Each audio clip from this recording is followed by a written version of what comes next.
Hej, jag heter Jens, Sverige. Att få träffa jättetrevliga kollegor från hela Norden och i en fantastisk miljö. Hej, jag heter Hanna, kommer också från Sverige. Jag håller helt med Jens. Det är helt underbara människor här. Jeg er Valla fra Island, og det har vært dejligt at møde kollegaer, som laver det samme som jeg, og arbejde sammen med dem, og planlægge at arbejde mere sammen. Birgit fra Norge lærte masse om skolesystem i skandinaviske land.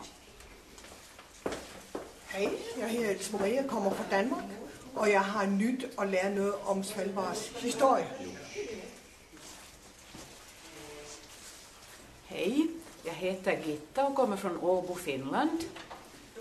Du behöver inte vara rädd för någon eller någonting.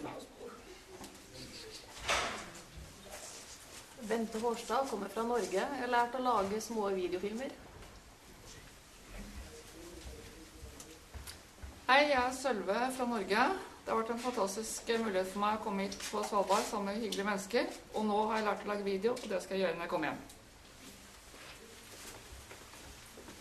Hei, jeg heter Eva fra Íslandi og dette har vært mjög skemmtilegt og lærdomsrikt.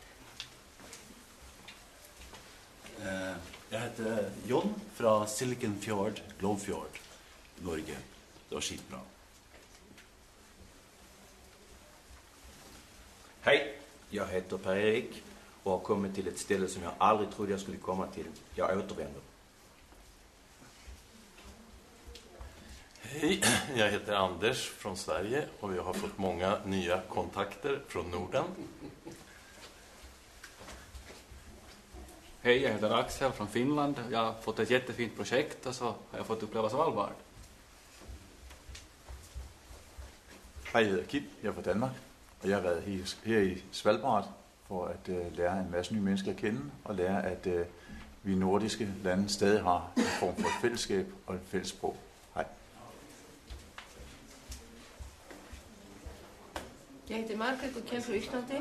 Námskeiðið hefur verið alveg stórkostlegt og ráðum göllum að fara.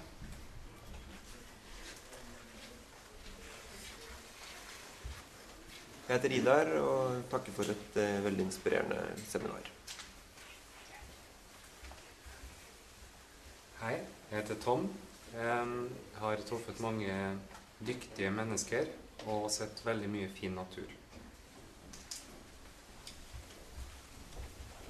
Hej, jag heter Marie och jag är från Sverige. Jag har varit med om en otroligt minnesvärd resa som jag aldrig kommer glömma. Tack så mycket. Hej, jeg hedder Ruth, og jeg er fra Danmark, og jeg har mødt en samarbejdspartner til at samarbejde med om klimaforandringer, og jeg har mødt ham ansigt til ansigt. Jeg hedder Annette fra Danmark, og jeg har lært, at en gletsjer også trækker sig tilbage af naturlige årsager. Tak. Jeg hedder Kasper fra Danmark, og jeg har lært at kommunikere på de nordiske sprog, hvilket har været meget spændende, og møde en masse mennesker fra hele Norden.